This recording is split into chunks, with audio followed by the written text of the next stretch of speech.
Olá pessoal, boa noite. Aqui estamos nós para mais uma live. O Juninho aqui na minha frente vai dar um alô para vocês. Alô. Alô. Nós estamos aqui às 20h06, né, começando a nossa live. Como prometido para vocês, hoje nós vamos abordar um texto que eu acho muito importante da Bíblia, que é o Salmo 126, que fala de um fim, o fim de uma situação que durou muito tempo, no caso aqui durou 70 anos, né? E que depois acabou. Mas enquanto não acabou, gerou uma série de perguntas, gerou uma série de questionamentos e medos, né? E pânico até. Então esse vai ser o texto que a gente vai meditar, trazendo uma palavra de Deus para o seu coração nessa noite. Vamos orar? Feche os seus olhos. Deus, muito obrigado porque nós mais uma vez podemos estar juntos. Obrigado porque não importa onde cada um esteja, porque onde estiverem 2 ou 3, no teu nome o Senhor estará no meio. Obrigado, Senhor, por mais esse encontro, que a tua palavra venha trazer esperança ao nosso coração, venha fazer para nós, ou trazer para nós o benefício da certeza de que todas as coisas estão sob teu absoluto controle e de fato depois de um tempo as coisas passam e a boca se enche de riso, como diz tua palavra. Faz isso nessa noite, nós pedimos em nome de Jesus. Amém. O salmo que eu vou ler para vocês, se você tiver a sua Bíblia e quiser acompanhar, é o Salmo 126. E o Salmo 126 diz assim: quando o Senhor trouxe os exilados de volta a Sião, foi como sonho. A nossa boca se encheu de riso, cantamos de alegria. As outras nações disseram: o Senhor fez coisas grandiosas por eles. Sim, o Senhor fez coisas grandiosas por nós. Que alegria! Restaura, Senhor, a nossa situação, como os riachos revigoram o deserto. Os que semeiam com lágrimas colherão com gritos de alegria. Choram enquanto lançam as sementes, mas cantam quando voltam com a colheita. Esse é um salmo do retorno do exílio, né? da Babilônia. E eu gostaria de iniciar a nossa fala nessa noite apresentando para você um livro, né, desse autor aqui, que eu gosto muito, Scott Peck, Um Mundo Esperando para Nascer. Uma menção que ele fala, que eu acho importante você conhecer, quando ele fala da lepra, né? Uma das doenças mais terríveis que a humanidade já conheceu. E ele fala assim: talvez a mais temida doença de toda a história tenha sido a lepra. O que a tornou tão temida foram as deformidades que ela causava. Torcia articulações, amputava dedos das mãos e pés, provocava úlceras crônicas. O modo primário pelo qual o bacilo de Hansen dissemina sua destruição é a capacidade de se instalar entre as fibras nervosas que transmitem sensação de dor para destruí-las. Nesse processo cria a condição da ausência de dor. Se um leproso quebrasse o seu tornozelo, continuaria andando, sem saber que algo tinha acontecido com ele. Ou queimaria seus dedos, sem dar conta que tinha colocado-os muito perto do fogo. A dor é o sinal da doença, e não a própria doença. É realmente um mecanismo de proteção contra a doença. Sem a dor, todos nos tornaríamos aleijados. Assim, a segunda importante lição é que precisamos provar a dor para nos curar e ter saúde. Já que a dor física é tão frequentemente um mecanismo de proteção contra a doença, ou uma parte do processo da cura, não podemos definir a doença como a presença da dor, e nem a saúde como a ausência. Como definir essa condição? E aí ele fala da similaridade de duas palavras, organismo e organização. E ele diz: a similaridade dessas palavras, organismo e organização, não é um acidente. Qualquer sistema organizado, ou individual ou grupal, é um organismo. Escolas, igrejas, negócios, agências do governo, nações inteiras são organismos também, e cada um pode ser ou saudável ou doente. E o que é que pode nos curar como pessoas, trazer a saúde como organização? Na Bíblia, é interessante que o conceito de salvação é um conceito de cura. Se você olhar, por exemplo, para a carta de Tiago que ele escreve, ele diz: se alguém na igreja estiver doente, chame os presbíteros da igreja e orem com ele, ou orem sobre ele, e a oração da fé salvará o doente. E o conceito que ele tem lá é de cura. Então, salvação é a cura para a doença. E quando a gente olha essa realidade que a gente está vivendo, não só da questão especificamente desse vírus, mas do que ele está causando como fenômeno social, como medo social, como pânico social, como receio do futuro, a gente fica pensando nesse futuro. E isso muitas vezes causa na pessoa, ou nas pessoas, causa um pânico, né? Causa medo. E se você olhar para a Bíblia, o tema do futuro ele é muito usado, né? Ele é amplamente utilizado na Bíblia, numa área do conhecimento teológico chamada escatologia. Só que quando a gente fala de escatologia na Bíblia, não significa necessariamente estudo do fim. Escatologia não é aquela ciência teológica que estuda apenas o fim do mundo ou o fim da história. A escatologia ela se preocupa em estudar a história como um todo, e não apenas a conclusão ou o fim da história. Então, quando a Bíblia fala de futuro, ela fala com os pés firmados na história presente. Então a escatologia olha para hoje, ela olha para o amanhã de um ponto de vista. E qual é o ponto de vista? O reino de Deus está entre nós. O governo de Deus está no meio de nós. Desde que Jesus veio aqui, inaugurou esse reino, e a presença dele por meio do Espírito Santo garante que ele está controlando todas as ações que acontecem na história. Desse ponto de vista, a escatologia é sempre otimista. Ela é sempre marcada pela esperança. E a mensagem principal da escatologia é uma mensagem de esperança. Por isso que foi escrito o livro de Apocalipse, por exemplo, né? Muita gente acha que Apocalipse foi escrito só para falar do fim. Na verdade, o Apocalipse foi o primeiro livro que foi escrito no Novo Testamento, e foi escrito numa época histórica no século I, né? Quando os cristãos estavam sendo perseguidos, mortos, aleijados das suas famílias, e eles precisavam de uma mensagem de esperança. E aí João, pela influência, iluminação, inspiração do Espírito Santo, ele escreve Apocalipse, né? Que é uma mensagem de esperança para dizer o seguinte: vai chegar um tempo que Deus enxugará dos olhos toda lágrima, né? Toda dor vai passar, não haverá mais luto, nem pranto, nem morte, nem dor. Então essa escatologia, esse estudo do futuro na Bíblia, é sempre um estudo marcado pela esperança, né? E se você olhar a Bíblia inteira, né, ela é marcada por essa escatologia da esperança. Se você olha, por exemplo, o livro de Juízes, né, na Bíblia, é um livro escatológico. Por quê? Porque a mensagem de Juízes o tempo todo é assim: os israelitas fizeram o que o Senhor reprova, depois Deus os entregou na mão dos inimigos, mas quando eles clamaram ao Senhor, o Senhor lhes deu um libertador, esperança. Então sempre esteve presente na Bíblia essa certeza da esperança. Por isso, quando a gente olha para esse texto que a gente leu, né, a gente percebe que esse texto do Salmo 126 é um texto pós-exílio, né, porque o povo de Deus, Jerusalém, é levado para a Babilônia, ela é invadida, Jerusalém é invadida por Babilônia, eles foram levados para fora, né, e foram colonizados, o templo é saqueado, o templo é destruído, a nobreza vai ser levada para fora, no exílio. Zedequias, que é o tio do rei Joaquim, é nomeado por Nabucodonosor como rei vassalo, e aí o templo é destruído e as pessoas vão embora e são levados para fora. O tempo passa, e 70 anos depois, o que ninguém imaginava, né, esse império mundial, a Babilônia, que era o poder mundial, o único poder do mundo, ele é invadido, né? Ele é destronado pela Pérsia. A Pérsia chega e conquista a Babilônia. E tudo que é antigamente da Babilônia passa a ser da Pérsia. O que a Pérsia faz? Através do rei Ciro. O Ciro tem uma outra política. Ele permite que os judeus voltem para Jerusalém, reconstruam o templo, reconstruam a cidade, reconstruam a vida, reconstruam a economia. E aí eles voltam com Neemias. E é por isso que eles escrevem o Salmo 126, quando eles voltam. Então, depois que tudo passou, depois que a dor foi angustiante, depois que a incerteza chegou, o que eles perceberam?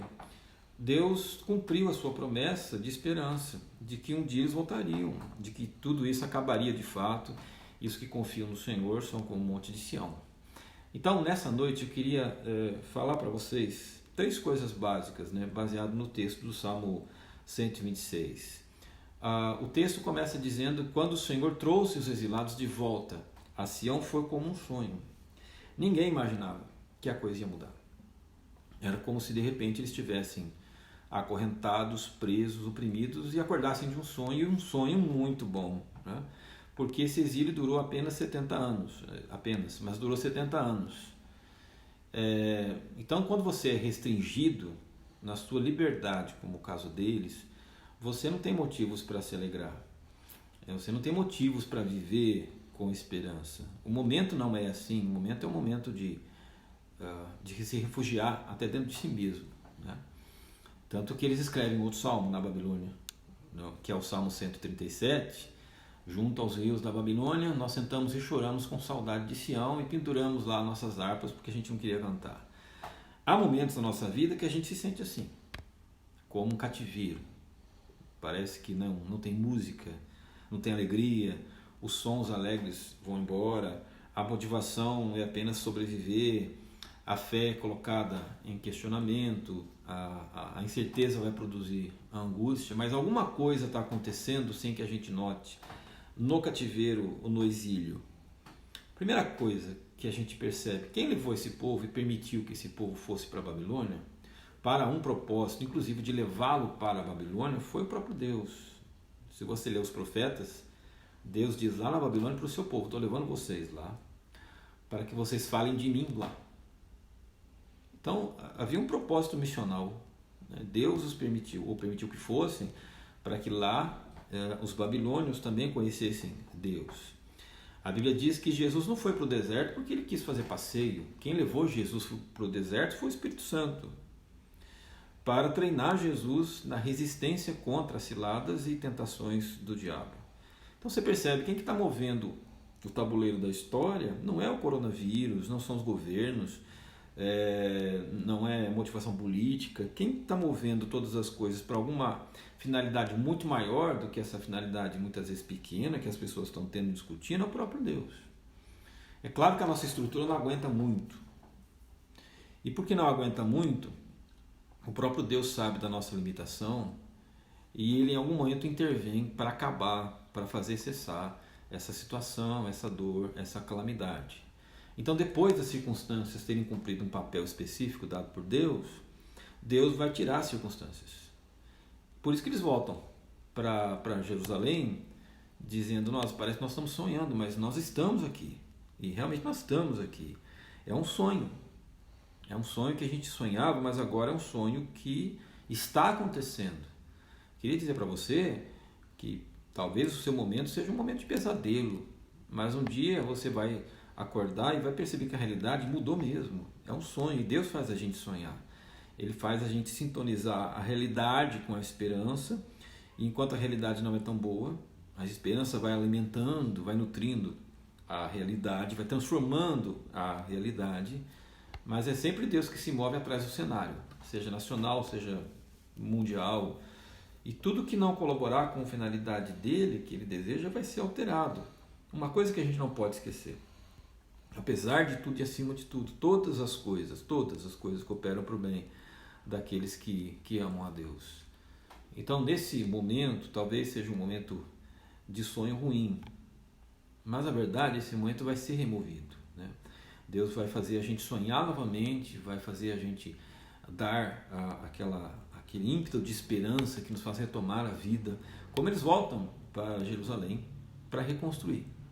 Então vai chegar o momento da nossa reconstrução, não tenha dúvida. Esse é um momento passageiro que todos nós temos que ter em mente que é passageiro. A segunda verdade que o texto diz é o testemunho das outras nações. O que as outras nações disseram quando eles voltam para Jerusalém? As nações dizem: o Senhor fez coisas grandiosas por eles. Aí você percebe então que quando eles voltam para Jerusalém, há um testemunho externo das nações a respeito de Deus. O que você percebe enquanto isso? A gente já assistiu muitas tragédias no mundo, a gente já assistiu 2 guerras mundiais, nós já assistimos muitas calamidades, nós já assistimos a terrível ação do nazismo, outras epidemias, outras pandemias, tráfico de drogas, armas, tráfico de seres humanos. O que a gente percebe, porém, à luz da Bíblia, é que atrás de tudo isso, lá atrás, né, quase invisível, mas real, Deus está atuando para promover o seu reino, no meio dessa baderna, no meio dessa confusão, no meio dessa falta de vida, no meio dessa calamidade, no meio dessa destruição, desse aniquilamento da esperança. Então, valores, por exemplo, como o Evangelho propõe o amor, a alegria, a paz, a bondade, a justiça, a verdade, a moral, a simplicidade, isso permanece mesmo nos momentos ruins. É maravilhoso você constatar isso, né? Por mais que difícil seja o cenário, em qualquer das situações que eu mencionei, sempre mantém-se uma chama de esperança, sempre mantém-se uma chama de solidariedade, sempre se mantém uma chama da certeza de que as coisas realmente vão ser transformadas. E quem põe essa certeza no coração, senão Deus? É Ele que alimenta o coração de esperança em qualquer situação. Nem aqueles mesmos que cogitam ou não cogitam de Deus sabem que Deus está atuando no cenário da história.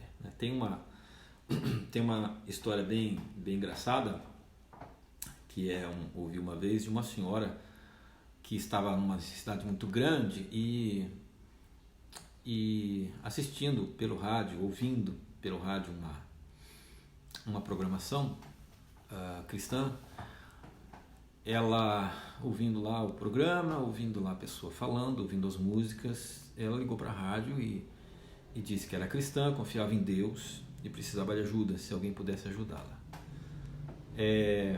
Ao mesmo tempo havia alguém no rádio do carro ouvindo aquilo, ateu, e disse: eu vou provar para essa mulher que Deus não existe agora. Ele ligou do seu celular para os seus funcionários e disse para eles fazerem 4 cestas básicas muito bem cheias. A mulher tinha dado o endereço dela na rádio e ele disse: vocês vão levar essa cesta básica para ela, e se ela perguntar quem mandou, vocês vão dizer: o diabo mandou entregar para a senhora. E os empregados, os funcionários compraram as cestas enormes, muito lotadas, cheias de coisas, né, de guloseimas até para as crianças, e foram até lá. Quando chegaram e disseram: olha, nós viemos entregar essas cestas para a senhora, ela disse: muito obrigado. Abriu a casa e disse para eles: podem entrar e colocar ali.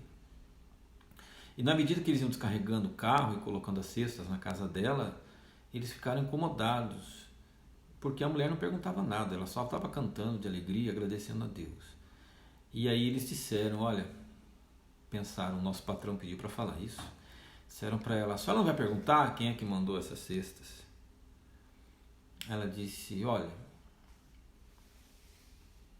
o negócio é o seguinte, quando Deus manda, até o diabo obedece. Então a verdade é, o que essa mulher está dizendo é que parece que as coisas estão fora de controle, mas quando Deus ordena, todas as coisas são realizadas conforme a vontade dele, e no final das contas é ele que manda. Existe um texto na Bíblia que eu gosto muito, que é Gálatas 4:4, diz assim: na plenitude dos tempos Deus enviou seu Filho. Eu sempre me perguntei por que é que Jesus nasceu no século I e não no século XXI. Você já se perguntou isso? Por que exatamente naquela época? Se você olhar a história daquela época, a história estava sendo comandada politicamente por Roma, culturalmente pela Grécia e do ponto de vista religioso por Israel. Israel comandava uma religião mundial, o judaísmo, os romanos controlavam a política e os gregos a cultura. Quando Jesus chegou, os romanos possibilitaram, com toda a tecnologia e desenvolvimento, porque comandavam o mundo, construíram estradas para o mundo inteiro e estabeleceram o decreto da paz romana. Não podia haver guerra nos territórios do mundo, porque eles estabeleceram a paz romana para promover comércio entre as colônias para que pudessem enriquecer. Com isso não havia guerras. Então os missionários que creram em Jesus puderam atravessar o mundo pregando o evangelho sem guerra, sem conflito. Além do fato de serem também os romanos que construíram estradas no mundo inteiro para dar acesso às colônias. Os missionários tiveram estradas fácil acesso e foram rapidamente espalhando o evangelho. Os gregos trouxeram a cultura. O Novo Testamento foi escrito em grego, que na época era a língua universal, como o inglês é hoje, o espanhol, o que permitiu rapidamente a mensagem do evangelho chegar a todos os povos. E os judeus contribuíram com o judaísmo, né? Os cristãos nasceram debaixo de um guarda-chuva. Antes de se mostrarem publicamente, eles eram considerados judaicos, judaizantes ou seguidores da religião judaica, até que puderam crescer e mesmo sendo perseguidos, o movimento não acabou. Você percebe? Por que que Deus permitiu que Jesus nascesse no século I? Porque a história estava convergindo para isso. Então, quando você olha para todas essas coisas, é preciso que você leia a sua história, não, e a história do mundo, não como uma série de eventos desconexos, como uma série de acasos que não tem sentido, como algo que não tem objetivo. Não. Deus está atuando atrás da história e é Ele que no final vai dar o seu veredito, e é Ele que no final vai reverter todo o mal em bem. A terceira coisa que eu queria dizer para você e terminar é o que o texto diz: os que semeiam com lágrimas colherão com alegria. Então toda a história, seja ela secular, seja ela sagrada, está sob o governo de Deus. É melhor se colocar ao lado dele, concorda? Porque se é ele que comanda a história, Paulo diz que quem se coloca do lado de Deus se torna com ele vencedor, somos mais que vencedores.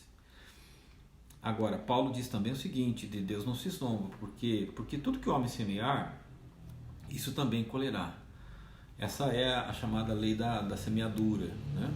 Então, aquilo que eu planto de bom na minha história, na vida das pessoas, retorna com um benefício para mim mesmo. Se eu semeio mal para outras pessoas, eu vou ser incluído nesse mal, né? A história está cheia disso. O que, por exemplo, né, os ditadores fizeram, se voltaram de mal na história, se voltaram contra eles próprios, né? O poder que eles quiseram e se apropriaram e se locupletaram foi um poder que acabou consumindo eles próprios. Então, se você semeia uma coisa ou outra, de qualquer maneira, isso volta para você, né? O que é importante é que eles dizem aqui no texto: os que semeiam com lágrimas colherão com alegria, né? Quem semeia com Deus e quem semeia a sua vida, mesmo em meio a situação como essa, de dor, vai voltar com a colheita na mão. O que significa aqui? Semear com Deus significa, mesmo nas horas difíceis, como agora nós estamos passando em termos mundiais, né? É você continuar crendo e continuar perseverando nele, acreditando mesmo que é Ele que está no comando da história. Isso dá uma garantia para você de que realmente as coisas vão ser transformadas, você vai ser mantido, você vai ser preservado na hora da angústia, e no final você vai receber colheitas daquilo que você mesmo investiu, evitando depressão, evitando tristeza, evitando amargura, evitando rancor, nessa hora em que parece que está todo mundo brigando e não entendendo que, na verdade, essas coisas estão acontecendo porque há algum propósito. Então não adianta lutar contra algum propósito, e os nossos inimigos não são as pessoas, e nós temos que nos unir justamente para entender que nós vamos juntos superar, e é só com a unidade e a comunhão que a gente vence as batalhas. Por exemplo, Martin Luther King, ele semeou a igualdade racial e ele conseguiu a aprovação dos direitos civis aos afro-americanos.